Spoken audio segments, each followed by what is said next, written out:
ही माझ्या खूप जुन्या ओळखीची फॅमिली आहे. त्यांचे यजमान डॉक्टर उंद्रे हे महाराष्ट्रातील नामवंत सर्जन होते. ते सैफी हॉस्पिटलमध्ये होते, ते दशलोकीमध्ये होते, ते गंगावतीमध्ये होते. चांगले उच्च विद्याभूषित होते आणि हे कुटुंब माहिंदा. पण मूळ गाव त्यांचं कोकणात असल्यामुळे त्यांनी ट्रस्ट स्थापन केला 82 साली. 82 साली ट्रस्ट स्थापन केल्यानंतर त्यांनी जवळजवळ 14 ते 15 शाळा कोकणाच्या विविध भागामध्ये उभारल्या. ते वाढल्यानंतर त्यांच्या पत्नीच्या हाती ट्रस्ट आला आणि त्यांचा मुलगा सेक्रेटरी झाला. त्याच दरम्यान प्रशासनाचा वापर करून काही नको ती मंडळी ट्रस्टमध्ये घुसवण्यात आली. पण जो चेंज रिपोर्ट मान्य करण्यात आला त्याच्यात बेगम हमीदा अब्दुल रहीम उंद्रे म्हणजे या मुली, मसूद हसन दर्जी वारले, मोहसिन अब्दुल रहमान उंद्रे हा मुलगा, या सगळ्यांचं हे मान्य झालं. ट्रस्ट रिपोर्ट मान्य झाला. त्याचा निर्णय मी जो बदल अर्ज टाकला होता तो बदल अर्ज मान्य करण्यात हे ट्रस्ट यांच्या ताब्यात देण्यात आला. आता या ट्रस्टची व्हॅल्यू ही जवळजवळ 300 कोटी रुपये. त्यांच्या वेगवेगळ्या जमिनी आहेत. बोर्डी नावाचं गाव आहे, सौर गाव आहे, तिथे त्यांची जमीन आहे. त्या जमिनीचीच किंमत जवळजवळ 50 कोटी रुपये आहे. तिथे वुमन्स कॉलेज आहे. अल्पसंख्याक महिलांनी शिकलं पाहिजे हे डॉक्टर उंद्रेंचं एक थिंकिंग होतं आणि त्यानुसार ट्रस्ट काम करते. प्रशासनाचा गैरवापर करून त्या ट्रस्ट वरती ताबा घेण्याचा प्रयत्न काही लोकांनी केला. त्या एकट्या बाईंनी लढा देत आणि त्यांच्या मुलांनी लढा देत ते थांबवलं. पोलिसांनी सहकार्य केलं नाही. आज कलेक्टरच्या हाताखालचा डेप्युटी कलेक्टर ज्याचा काही संबंध नाही तो यांच्यावर जाग्यावर जाण्याची बंदी करतो. त्याचा काही संबंधच नाही आणि एकतर्फी ऑर्डर. म्हणजे यांचं काय ऐकून घेतलं का काय नाही. आणि ह्यांच्याच तोंडात ऐका की हे करतोय कोण. मी बोललो तर म्हणतील पॉलिटिकल आरोप. एवढंच लक्षात घ्या की हा कंप्लीट पट्टा जो आहे हा अल्पसंख्याक कोकणी समाजाचा पट्टा आहे. मिळून मिसळून राहणारा कोकणी समाज ही या महाराष्ट्राची ओळख आहे. आजही तिथली धार्मिक पद्धत, तिथली वागण्याची पद्धत, तिथली भाषा ती धर्माधर्मात नाही आहे. भाषा एकच आहे कोकणात सगळ्यांची. असं असताना अल्पसंख्याक समाज शिक्षणात मागासलेला असताना त्याला पुढे आणण्याचं काम एका उदारमतवादी आणि प्रतिष्ठित डॉक्टर करतात आणि त्यांचं मृत्यू झाल्यानंतर त्या ट्रस्टवर कब्जा घेण्याचा राजकीय प्रयत्न होतो. तो हाणून पाडण्यासाठी बाई सगळीकडे धावली, तिला यश मिळालं. पण आता हे तर यश मिळाल्यानंतर पोलिसांचा धाक टाकला. कलेक्टर ऑफिसचा वापर करून त्या बाईला त्या ट्रस्टच्या बिल्डिंग मध्ये जाण्यास मजा. ही 78 वर्षाची बाई तिथे काय करू शकते. आणि ह्यांनी मला सांगितलं की आतापर्यंत त्या लोकांनी जे आणि ट्रस्टवर त्यांनी जबरदस्ती घातले होते त्यांनी 14 कोटी अपार करून टाकले. 14 कोटीचा अपार केला. आता कोण आणणार परत. ट्रस्ट चालवणं एवढं सोपं काम नाही ना. आणि तिथे यांची इच्छा होती की डिग्री कॉलेज, शाळा हे सगळं उभारायचं आणि हॉस्टेल उभारून जवळपासच्या लोकांना शिक्षणासाठी मेडिकल कॉलेज काढण्याची त्यांची इच्छा होती. कारण ते स्वतः मोठे सर्जन होते. मुंबईतले नावाजलेले सर्जन म्हणजे डॉक्टर उंद्रे, बोर्ली पंचायतचे ते होते. आणि ह्या त्यांच्या मिसेस. आणि ह्याच्या मागे एकच नाव आहे जे सगळं करायला प्रवृत्त करतायत ते म्हणजे सुनील तटकरे. हा घोळ सगळा सुनील तटकरेंनी घातला आणि एक अतिशय चांगला सांगलेला मुस्लिम समाजाचा ट्रस्ट ताब्यात घेण्याचा प्रयत्न केला. यांना वारंवार निरोप दिला की तुम्ही येऊन भेटा, आपण बसवून मिटू, आणि हा प्रशासनात निरोप केले गेले. आजही प्रशासन त्यांना सांगतंय कशाला वाद घालता, जाऊन बसा आणि मिटवून घ्या. प्रशासनाचं हे सांगण्याचं काम काय? आता ह्यांच्यावर एफआयआर करणार आणि समोरच्यावरती ह्यांनी एफआयआर केला तर कुठलाही एफआयआर घेण्यास पोलिसांनी बचाव केला. 1 वर्ष झाला हा एफआयआर.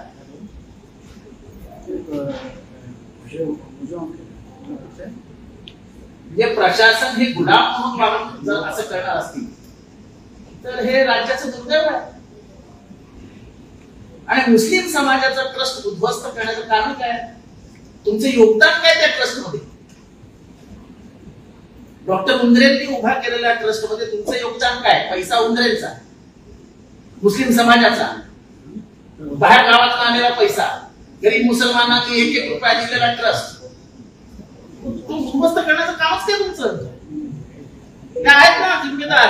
डॉक्टर उंद्रेंची मी बायकोच आहे ना, तो उंद्रेंचा मुलगाच आहे ना.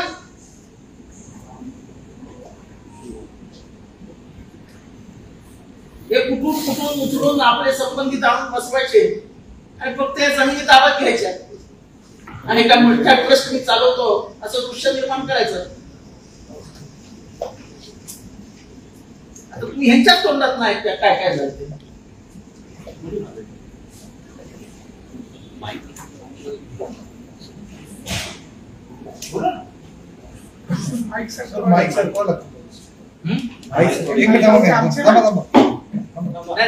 त्याला इथे बसू द्या, मी असायचं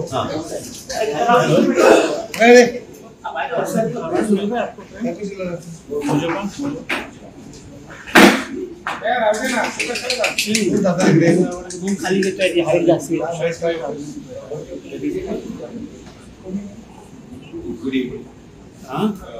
मेरा नाम मौसम है और जी ये ट्रस्ट के अंदर हम लोग एज ए ट्रस्टी डैडी ने हम लोगों को अपनी मतलब जब वो हयात थे, जब वो जिंदा थे, तभी हम लोगों को ट्रस्ट के अंदर ट्रस्टी एज ए ट्रस्टी लिए थे.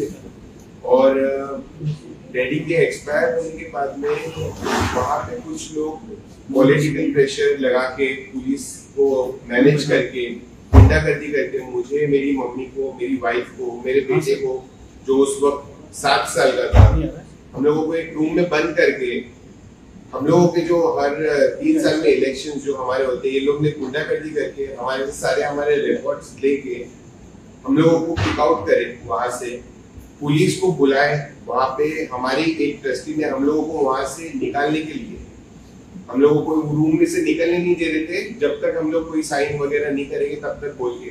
कुछ वहाँ के गूंज थे, वहाँ के जो प्रिंसिपल है आरिफ अयूब अंसारी, उन्होंने ये पूरा प्लान किए थे. और उनके साथ में मुबीन वर्मन ने, मुबीन अराय, ये कुछ वहाँ के लोकल और वहाँ के जो गुंडागर्दी करने वाले लोग हैं, वो लोग जबरदस्ती हम लोगों को एक जगह पे जस्ट किडनैप करके रखे थे. जब तक हम सारे पेपर्स और साइन वगैरह उन लोगों को नहीं दे देते वो लोग नहीं निकलते. वहां से हम लोग कैसा कैसा करके निकले. हमारे एक ट्रस्टी है शब्बीर भाई, उन्होंने पुलिस की मदद की और हम लोगों को वहां से निकाले. वहां से निकलने के बाद में हमारी सिग्नेचर के बिना हमारे सारे अकाउंट्स में से ये लोगों ने हमारी सिग्नेचर हटा दी और RDCC bank, KMC bank, Konkan mercantile cooperative bank और भी 4-5 बैंक से हमारे टोटल ये जो ट्रस्ट है उसके अंदर 42 अकाउंट्स है टोटल. उन सारे अकाउंट्स के अंदर ये लोगों ने कुछ पॉलिटिकल प्रेशर लगा के सारे सिग्नेचर्स चेंज कर दिए. हर महीने की 40 से 50 लाख रुपए की ये लोगों ने पेमेंट निकाली है, रिलीज करे हैं. और ऑर्डर होने के बावजूद भी हम लोगों को अभी तक के हम लोगों को सिग्नेचर्स पे आने नहीं दिए हैं. बैंक वाले लोग हमें एंटरटेन नहीं कर रहे, specially RDCC bank Raigad district Raigad district bank है जो, वो हमें एंटरटेन नहीं कर रही है। हम लोगों ने उन लोगों को लेटर दिए, चेंज रिपोर्ट जो एक्सेप्ट हो गए ऑर्डर के साथ में, वो कॉपी जाके सबमिट किए, सब कुछ किए। इंस्पेक्शन रिपोर्ट के अंदर भी पूरा क्लियरली मेंशन है, ये भी हमने वहां पे सबमिट किए। एक्नॉलेजमेंट कॉपी है हमारे पास हर जगह की कि हमने वहां पे दिए, बट कोई हमें एंटरटेन नहीं कर रहा है। ऊपर से हम वहां पे जा रहे हैं, 18 तारीख को हम लोग ऑर्डर लेके गए पुलिस स्टेशन। सबसे पहले पुलिस स्टेशन में जाके हमने पुलिस से बोले हमें प्रोटेक्शन दीजिए, हम लोग हमारे ट्रस्ट ऑफिस जाने वाले हैं, हम लोगों के ऊपर हमला हो सकता है, हम लोगों के ऊपर कोई अटैक कर सकता है। पुलिस ने बोली कोई बात नहीं, आप जाइए, हम देखेंगे। 19 तारीख को पुलिस ही आके हमारे ऊपर एफआईआर कर दी कि आप आपके ऑफिस के अंदर क्यों घुसे। 18 तारीख को मैंने पुलिस को अप्रोच किया, ये पुलिस का एक्नॉलेजमेंट का स्टैम्प है, और 19 तारीख को ये 19 तारीख को मुझे नोटिस इशू हुई, और उसके 10 डेज बाद ये दूसरी नोटिस मुझ पे इशू हुई और मुझ पे एफआईआर कर दी गई, मेरी मम्मी पे एफआईआर कर दी गई, और हमारे सारे ट्रस्टीज को और मेंबर्स को सीधा बोलेगा कि अगर आप लोग ये ट्रस्ट ऑफिस के अंदर, ये बाउंड्री के अंदर भी दिखे तो आप लोगों को तड़ीपार कर देंगे। वन साइडेड, ये खुद तलाटी यहाँ पे लिखते हैं, संबंधित नोटिस दिए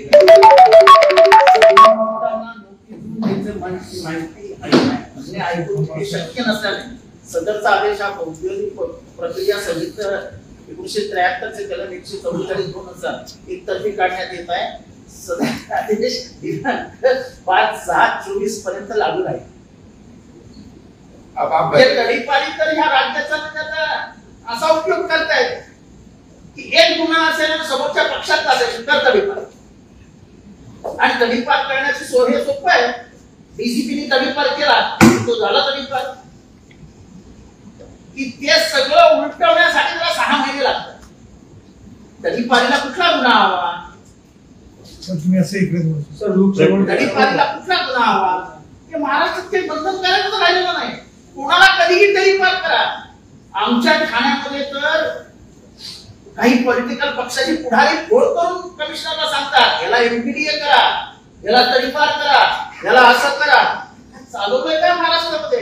आणि आता गंभीर केस आहे, या बाईवरती गुन्हा, जी बाई मालकीण आहे ना, ट्रस्टची प्रेसिडेंट आहे, वय काय तिचं माहितीये? 75च्या वरती वय आहे तिचं। महाराष्ट्रात असा छळ बायकांचा, बरोबर आहे, म्हणून तुम्ही बायकांना द्रौपदी म्हणता।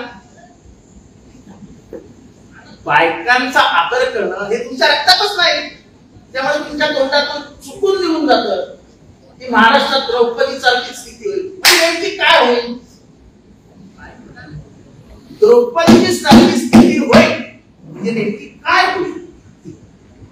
द्रौपदीचा जो मला इतिहास माहिती आहे तसं त्यांचं म्हणणं असेल तर ठीक आहे, तुम्ही फार ग्रेट आहात, फारच ग्रेट आहात। वहाँ पे एपीआई हनुमान शिंदे सर करके है दिघी सागरी पुलिस स्टेशन में, उनको हम लोग ने रिटर्न में बहुत सारे एप्लीकेशन, उनको रिक्वेस्ट भी किए। एसपी सर के ऑफिस में भी जाके हम लोगों ने ये दिए। एसपी सर ने उनको बुला के उनको अच्छे से समझाए भी। एसपी सर ने कोऑपरेट किए हमें, और उनको अच्छे सोमनाथ गार्गे सर अलीबाग में जो है उन्होंने हमें कोऑपरेट किए। उनको बुलाए हनुमान शिंदे सर को और बोले कि इन लोगों की आप मदद करिए, बट देन को हम लोगों को कोई रिस्पॉन्स नहीं मिल रहा है। हैरेस करे जा रहे हैं, और वहां पे जो 2-3 लोग हैं, जैसा आरिफ अयूब अंसारी जो प्रिंसिपल थे बोली ब्रांच के, मुबीन वरवंडे, ये लोगों ने तो मुझे सीधा बोले जान से मारने की धमकी, बोले एक्सीडेंट करवा देगी तेरा, और बता देंगे कि एक्सीडेंट में मर गया, मर्डर करेंगे, और बोले एक्सीडेंट में मर गया बोलेंगे मुझे और मेरी मम्मी को। बोले तुम लोग दोनों के बाद में देखते कौन आता है ये ट्रस्ट के लिए, सीधा बोलते हैं। बट वो लोगों के ऊपर कोई कार्रवाई नहीं होती है, वो लोगों के ऊपर एफआईआर भी है।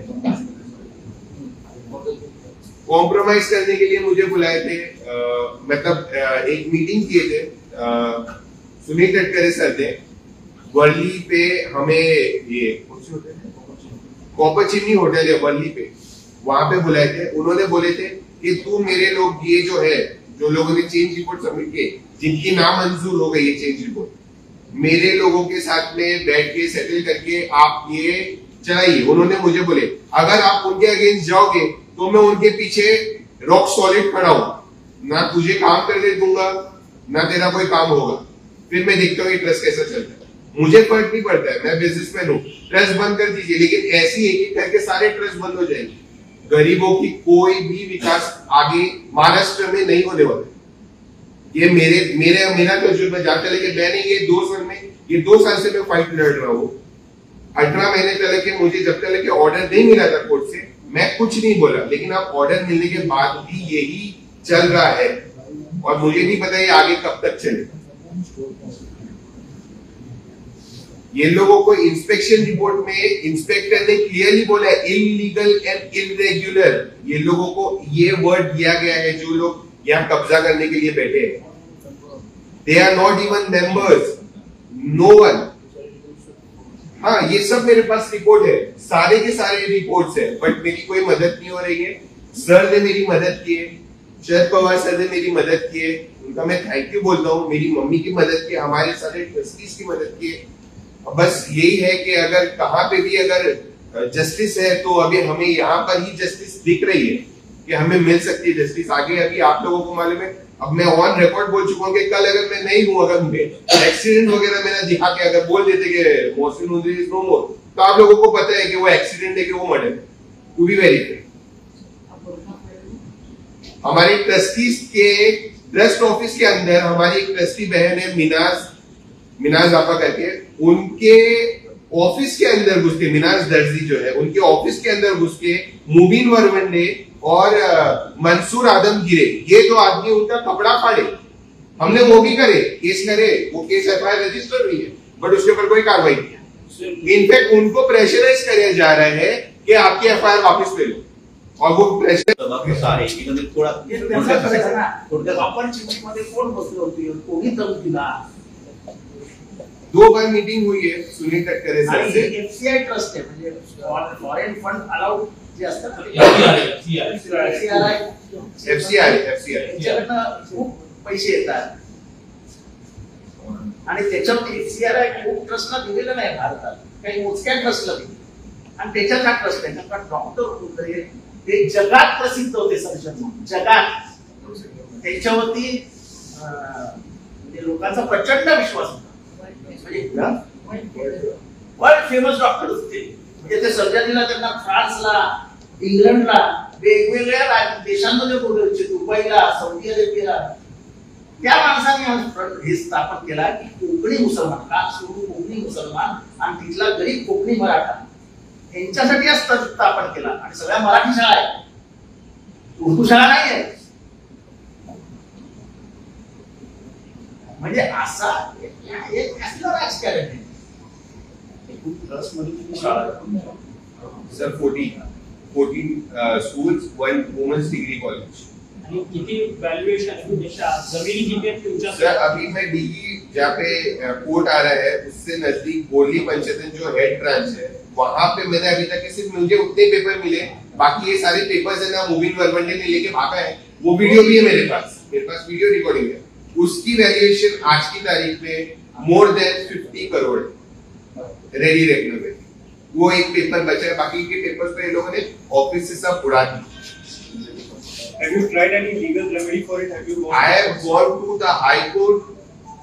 हाई कोर्ट में मैटर अभी पेंडिंग है। मैं असिस्टेंट चैरिटी कमीशन अलीबाग गया, वहां पे मुझे ऑर्डर मिल चुका है, लेकिन वहां पे सातव सर करके है जो असिस्टेंट चैरिटी कमिश्नर, उनके अगेंस्ट में भी मैंने एलिगेशन लगाया। वो मुझे देने के बाद में ऑर्डर उन लोगों को अभी भी, लेकिन वो पैसे निकालने के लिए ऑर्डर दे रहे हैं जो कि इलीगल है, और उसको मैंने चैलेंज किया हूँ यहाँ पे ज्वाइंट चैरिटी कमिश्नर वर्ली। आपने सुनील तटकरे के नाम से कंप्लेंट की है क्या? सुनील तटकरे के नाम से आपने कंप्लेंट की है क्या? नहीं, मैंने उनके नाम से मेरी 2 बार मीटिंग हुई है सुनील तटकरे सर। कुछ ना वो कंप्लेंट की है क्या? नहीं मीटिंग करने वाले हैं नहीं, हम लोग को बदला नहीं है। सर अभी देखिए ऐसा है कि एक बार उनके ऑफिस में मीटिंग हुई थी, ये 14 लोगों को लेके जाके बिठाए थे, सिर्फ मुझे और मेरी मम्मी को बुलाया गया था। वो मीटिंग में भी हम लोगों को उन्होंने एक ही चीज बोले कि सबके सामने, उसकी मेरे पास वीडियो वॉइस रिकॉर्डिंग भी, वो 1-1.5 घंटे की पूरी मीटिंग की मेरे पास वॉइस रिकॉर्डिंग है। उसमें आपको अगर चाहिए तो मैं उसको मीडिया के सामने रख दूंगा, आप सुन लीजिए सुनील तटकरे सर क्या बोल रहे हैं। सेकेंड मीटिंग में भी मेरे पास हमने कंप्लेंट करायचा प्रयत्न केला, आप में भी अगर मुझे ऐसा लगा फ्यूचर में तो मैं भी आई विल कम। लीगल है, मैं आपको कह रहा हूँ कि जिस तटकरे की जिस तरह से वो दावा देना चाहते हैं उनके खिलाफ ऑफिशियल कार्रवाई करने वाले फ्यूचर में कर सकते हैं। सुनील तटकरे जी ने आपको ऑफिस में धमकी देने नहीं धमकी नहीं, उन्होंने मुझे देखिए अभी धमकी ये वर्ड नहीं बोल सकता हूँ, सेटलमेंट ये word will be more preferable. उन्होंने ये चीज के लिए बुलाया कि आप सेटलमेंट कर लीजिए, मैं क्या ऑफर किया उन्होंने? मेरे सारे लोगों को ले लो आपके ट्रस्ट में और आपके 4 लोगों को रखो। अब मैं उनके लोगों को क्यों ट्रस्ट में लूं? ना वो मेंबर ना वो पहले कभी ट्रस्टी रह चुके हैं, वो लोग कोई भी नहीं है। कोई भी आएगा और मुझे बोलेगा कि हमें एज ए ट्रस्टी ले लो तो मैं क्यों लूं ट्रस्टी किसी को? तटकरे परिवार से कौन-कौन था उसमें? सुनील तटकरे सर ही द्रौपदीच्या सर ह्याच्यातलं मेन तुम्ही आता या आईची भूमिका बघितली। तुम्ही जेव्हा प्रश्न विचारला की कंप्लेंट करणार का, त्या लगेच म्हणाला नाही नाही नाही, म्हणजे किती दहशत आणि भीती आहे बघा। हा त्यांचा एकुलता एक मुलगा आहे, ती बाई किती घाबरली बघा। म्हणजे काय लेवलला चालू आहे राजकारण। तिच्या चेहऱ्यावरची घबराट बघा, घबराट किती घाबरलेली दिसते। आणि त्यांनी जेव्हा मला पहिल्यांदा भेटले तेव्हाच सांगितलं की आम्ही काय त्यांच्या विरुद्ध झालो आणि करते कर्मी ते तेच आहेत। बाबा शिंदेला मीटिंगला कोण होतं, त्यांच्या ऑफिस मध्ये बोलवलं तेव्हा कोण होतं? एवढा माणूस समोर, मोठा माणूस समोर बसल्यानंतर मनात दहशत येतेच, तरी नशीब हे सरेंडर नाही झालं।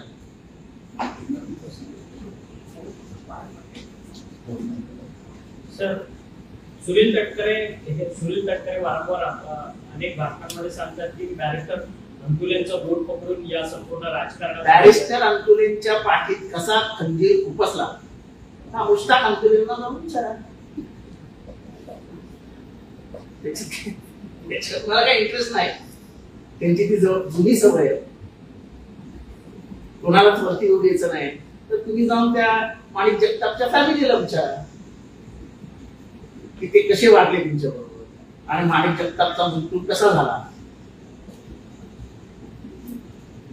एकीकडे अल्पसंख्याक समाजाला बळकटी देण्याच्या संदर्भात त्याच्या अल्पसंख्याक वगैरे सगळं झूट आहे, हे सगळं झूट आहे।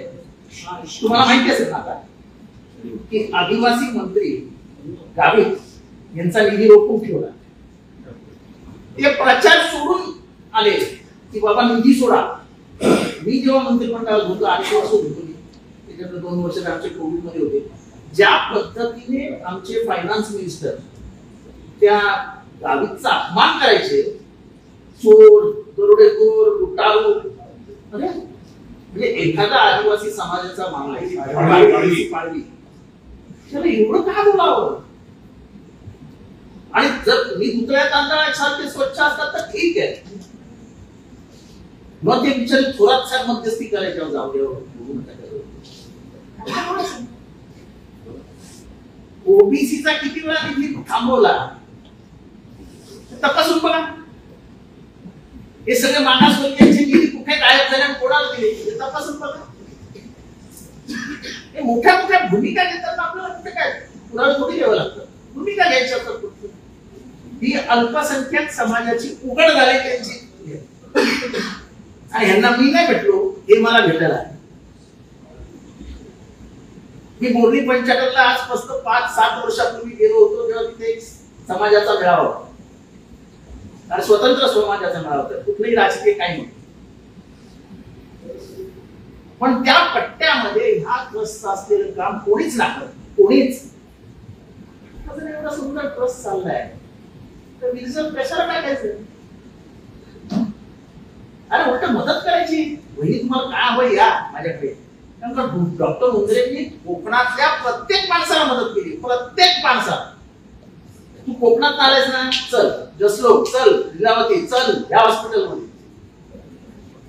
आणि म्हणून तर एवढा रिस्पेक्ट आहे त्या फॅमिली बद्दल. एक वेगळा प्रश्न आहे विचारू. पवारांनी आज प्रश्न म्हटलेला आहे, डॉक्टरांनी सांगितलं, त्यांनी म्हटलंय जर आमचं नाव घेतलं तर चांगलं बोला, जर आमचं नाव नाही घेतलं तर तुरंत इंजेक्शन द्या. अजित पवारांनी आज भाषणामध्ये डॉक्टरांना डोस दिला आहे आणि त्यांनी म्हटलंय तुम्ही डॉक्टरांसोबत नेहमी पेशंट असतो, चांगला बोलतो किंवा सुरून बोलतो. जर आमच्यासोबत तुम्ही विचारलं की कुणासोबत बोलायचं, अजित पवारांनी आज इंदापूरमध्ये भाषण केलं असतं, असं ते बोलले. डॉक्टरांची सभा होती, ते असे बोलले की जर तुमच्याकडे अनेक पेशंट्स येतात ते तुमच्याशी मन मोकळं करतात, माझं नाव घेतलं तर चांगली ट्रीटमेंट आहे, जर विरोधी पक्षाचं नाव घेतलं तर त्यांना इंजेक्शन द्या, जोरात इंजेक्शन. नशीब सांगितलं नाही विषाणू देतो, विषाचं इंजेक्शन द्या, त्या लेवलला राजकारण करतात. आता जो माणूस कोकणात आरोपी होतो, जो अख्ख्या मतदारसंघामध्ये वेगवेगळ्या गँगस्टर्सचे फोन आणतोय. आता फोन कसे येतात, यांनी सांगितल्याशिवाय फोन येतात. आम्ही नावं सांगेन गँगस्टर्सचे, कोणी कोणी फोन केले. मी मुंबईत राहिलोय 40 वर्ष, सगळ्या गँग वरनं खाल्लं ओळख बघितली आहेत मी.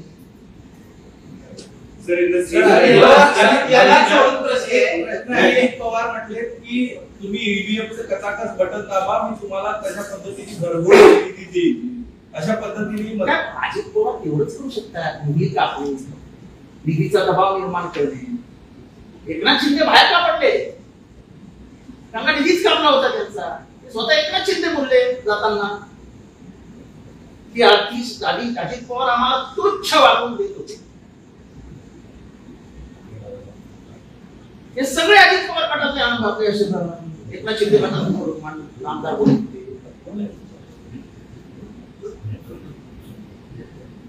सर, दादांनी द्रौपदीच्या संदर्भात जे वक्तव्य केले ते अत्यंत महत्वाचं आहे. ते म्हणतात मुलींची संख्या आधी कमी होती, ती आता वाढत आहे.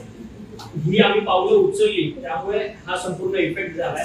परंतु नाहीतर द्रौपदीचा विचार करावा लागला असता, असं म्हणतात. म्हणजे सारी विचार आहेत लोक.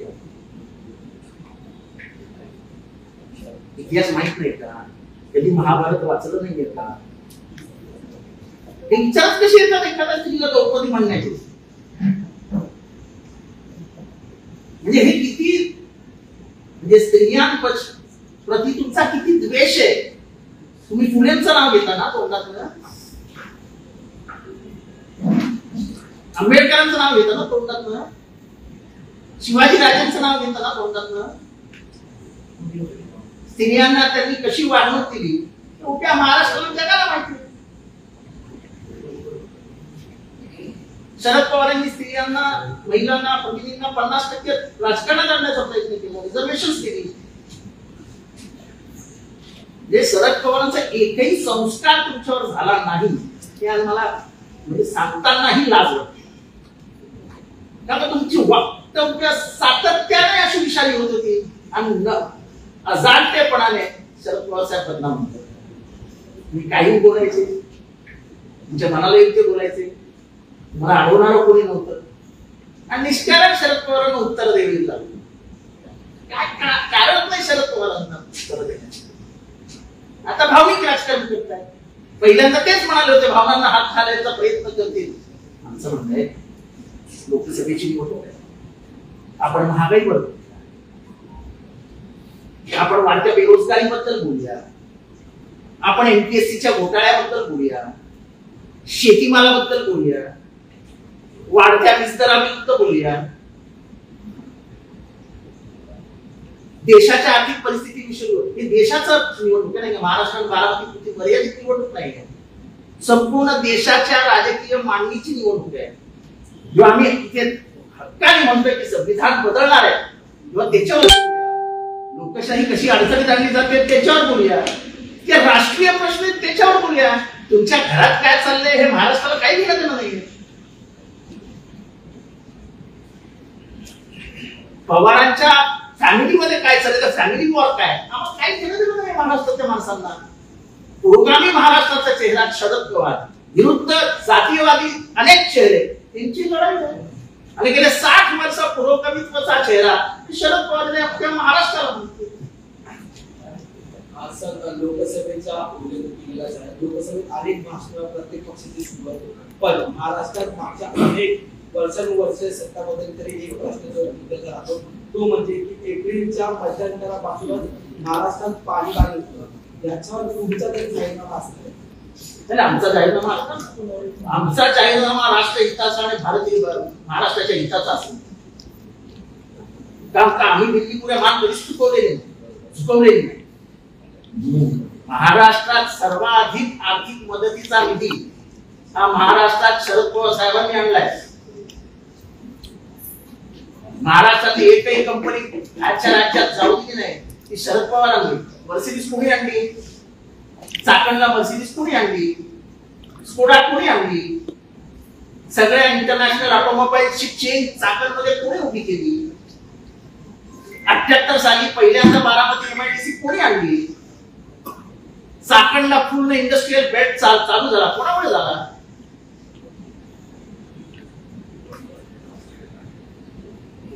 सर हिंदी में सवाल है कि अजित पवार अजित पवार ये कह रहे हैं कि पिछले 10 सालों से मैं आप लोग के यहाँ वोट मांगने के लिए आता रहा हूँ. आपने जिस खासदार को जिस सांसद को आपने जिताया है 10 सालों में वो लगातार प्रधानमंत्री के ऊपर आलोचना करती रही है. इसीलिए महाराष्ट्र कॉन्स्टिट्यूंसी में बीते 10 साल में केंद्र की कोई भी योजना नहीं आपको लोकतंत्र का सबसे बड़ा उपमान कि केवल मैं आपके विरोध में हूं इसलिए मैं आपको निधि नहीं दूंगा. ये अजित पवार की हमेशा की विचारधारा है. जो वो हमारे साथ थे तभी भी वही करते थे, जब वो सत्ता में थे तभी भी वही करते थे. एकनाथ शिंदे क्यों छोड़ के गए? पहला कारण क्या दिया था उन्होंने कि अजित पवार हमें निधि नहीं देता. ऑन रिकॉर्ड है ना. अजित पवार की हमेशा की आदत है अपने नजदीक जितने चमचे हैं उनको करोड़ों रुपया दे. मैंने तो कब जो सुना हूं कि अभी के जो फूट के गए आमदार है उनको 1000-1200 करोड़ रुपए भी दिया है. अगर महाराष्ट्र की तिजोरी ही खाली है क्योंकि पहला डेफिसिट का साधन हुआ था 17 करोड़ और उसके बाद तुमने जो दिया है उसकी सब अमाउंट जाती है 200 करोड़ तक, 200 लाख करोड़. इतना पैसा कहां से लाओगे? इतना कर्जा महाराष्ट्र के सर पे रख के तुम जा रहे हो. एक वर्क ऑर्डर भी तुम दे नहीं सकते हो. एक वर्क ऑर्डर क्योंकि पहला जो हफ्ता देना है पैसों का कॉन्ट्रैक्टर के उसके भी पैसे आपके पास नहीं. इसी में अजित पवार आगे ये भी कहते हैं कि आप हमारे ही उम्मीदवार के लिए बटन दबाइए, वरना आप लोग जब मैं आप लोग के लिए क्योंकि मैं मुख्यमंत्री हूँ आप लोग के लिए तो यही तो फंड मिलेगा, लेकिन आप लोगों ने वोट नहीं किया तो मैं भी फंड दे रही हूँ मेरे हाथ में. वही बोलता हूँ हर जगह पे वही करते हो. शरद पवार भी चीफ मिनिस्टर रहे, अशोक चौहान भी चीफ मिनिस्टर रहे, विलासराव देशमुख भी चीफ मिनिस्टर रहे, पर कोई विरोधी दल का नेता ये नहीं बोल सकता है कभी भी कि हमको निधि नहीं दिया. कांग्रेस की विचारधारा ही अलग है. सबको संभाल के चलो. ये जो दादागिरी की विचारधारा है कि तू मेरे साथ आएगा तो लाख रुपया दूंगा और मेरे साथ नहीं आएगा तो जमीन पे बिठाऊंगा. ये विचारधारा वो जो लोकतंत्र के लिए जो बड़ा विधायक चाहिए, बड़ी सोच चाहिए, वो सोचे क्यों चाहिए? ये हमेशा इसी में हम देखते हैं कि अजित बोलते वक्त जब द्रौपदी महाभारत के कैरेक्टर का जब उल्लेख करते हैं भाषण देते वक्त किस तरह से देखते हैं कि जब मन में विष पॉइजन तो तुम्हारे मुंह से और क्या बात निकल सकती है? तो दूसरा भी उदाहरण दे सकते थे ना. ये बोल सकते थे कि शादियां और सवाल समस्याओं को और हमको जवाब देना पड़ेगा. और इतना भी कभी अंतर नहीं पड़ा है महाराष्ट्र में. इतना भी अंतर नहीं पड़ा है. ये अचानक उनके मन में स्त्री को द्रौपदी बोलने का, महाराष्ट्र की लड़कियों को द्रौपदी कहां से उनको दिमाग में आया? ये हर टाइम यही बोलते थे और भुगतना पड़ता था पवार साहब को. फिर जाते थे कभी आत्मक्लेश करने, फिर कभी कोच राजीनामा दे देते थे। ये सब टैक्टिक्स पुरानी होगी। और डॉक्टरों की सभा, डॉक्टर की सभा में लोगों की रहता है कि आप लोग के पास व्यक्ति आता है जो की बात कहता है, हमारा नाम ले तो अच्छे से ट्रीट कीजिए, विरोधी पक्ष का नाम ले तो इंजेक्शन ही दे दीजिए। अरे तकदीर बोला नहीं कि मैं तुम्हारे पास वो देता है क्या जहर नहीं, वो खास आता ना, वो ये लगाओगे तो मर ही जाता है। साइनाइड बीमारी में साइनाइड भेजता हूँ, अगर कोई मेरे खिलाफ बात करे तो लगा देना साइनाइड और डेथ सर्टिफिकेट दे देना। खत्म। एक प्रश्न असा आहे की राहुल गांधी त्याच्यामध्ये की डॅडी कॅट गवळी त्यांच्या गँगचा सदस्य आहे, त्याच्या मुलीची गाडी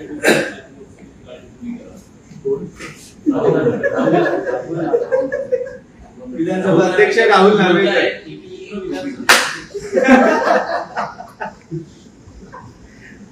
पार्टी में डिफरेंस, पार्टी में क्लीन कॅरेक्टर, आपण काय करू शकतो? पण आता विधानसभेत पण बोलताना एकदम असं सावध बोललं पाहिजे नार्वेकरांनी, काय सांगताच नाही। आणि मुंबईत सर्वात जास्त ठोकण्याचा कार्यक्रम त्यांच्याच गँगनी केला। नार्वेकरांना विचारलं पाहिजे बाबा काय काय सांगा मला।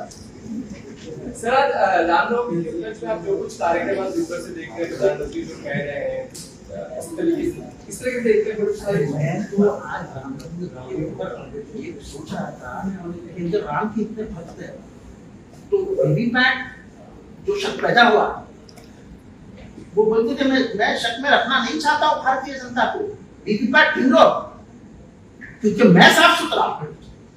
जैसे राम ने सीता को अग्नि परीक्षा देने लगाई, वैसी अग्नि परीक्षा ये भी ले रहे थे कि वीवीपैट ढूंढो। मेरी लोकप्रियता क्या है मैं जानता हूँ, जब मैं 400 पार बोल रहा हूँ तो गिनो। ये जो कोर्ट में चालू है कि 1 दिन में ही होना चाहिए, ये ऐसा करेंगे तो 4 दिन लगेंगे।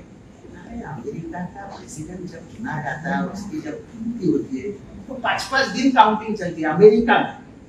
तो आप कौन सा बड़ा बड़ा काम कर रहे हो? आपको तो सिर्फ वो जो चिट्ठी है मुझे नहीं है कि भाई तुम्हारा वोट सही दिया, ये लोग। Thank you sir. एक बार बता रहा, ये आदमी को या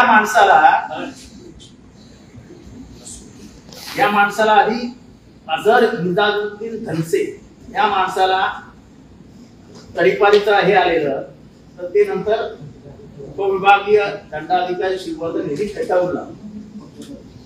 हा पत्रकार ज्या तारखेला यांनी डॉक्टर उंद्रेंची मोठ्या अक्षरात बातमी लावली की या ट्रस्ट मध्ये असा घोटाळा झाला, हे झालं, लगेच प्रशासनाने यांना नोटीस पाठवली, तुमची फेर चौकशी सुरू करण्यात येत आहे। काय मस्करी लावली आहे महाराष्ट्रात? मी ठाण्याचं उदाहरण वारंवार देतोय, वारंवार। मला वाटतं की आमचे कमिशनर ऐकत असतील। काय चालू आहे? म्हणजे आता जर माझ्या कार्यकर्त्यांना 4-5 प्रमुख कार्यकर्त्यांना तुम्ही तडीपार केलं तर ते विधानसभेपर्यंत येऊ शकत नाही। हे लोकसभेचं प्लॅनिंग नाही आहे, हे माझ्या विरुद्धचं विधानसभेचं प्लॅनिंग।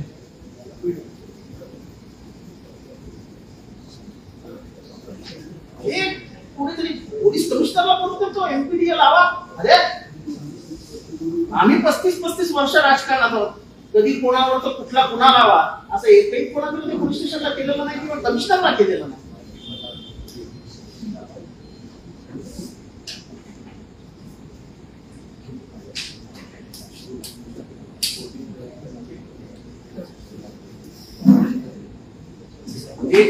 एक साहेबांनी मध्यंतरी एक उद्घाटन केलं श्रीवर्धनला, मुसद्दी इनामदारला।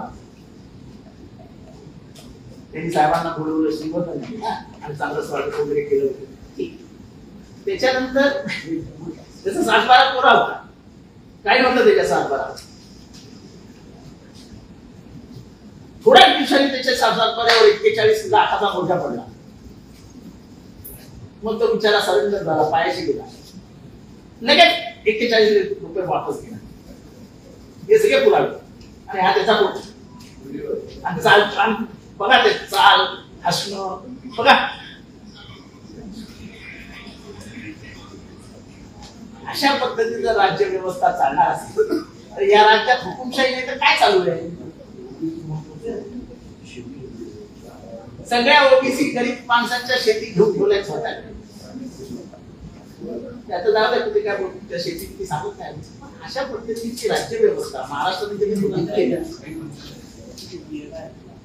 इतकी दादागिरी प्रशासनामध्ये, इतके लुडबुड, आणि प्रशासनाने काहीतरी मर्यादा ठेवाव्या. 41 लाख राबतात काय, 41 लाख रुपये मागे घेतात काय, तडीपारी घेतात काय, तडीपारी मागे घेतात काय, काय लावलाय तमाशा? त्याच्यापेक्षा एकनाथ शिंदेनी तटकरेंना बसवावं स्कीम म्हणून, म्हणजे मग ते बरोबर महाराष्ट्र चालू केलं. आता महाराष्ट्रात चालू केलं सोयीप्रमाणे. म्हणजे मला वाटतं एकनाथ शिंदे तयार जरी तयार असतील इतके कृतज्ञ आणि क्रूर आहेत. त्यामुळे अंकुलेंचा विषयच काढू नका.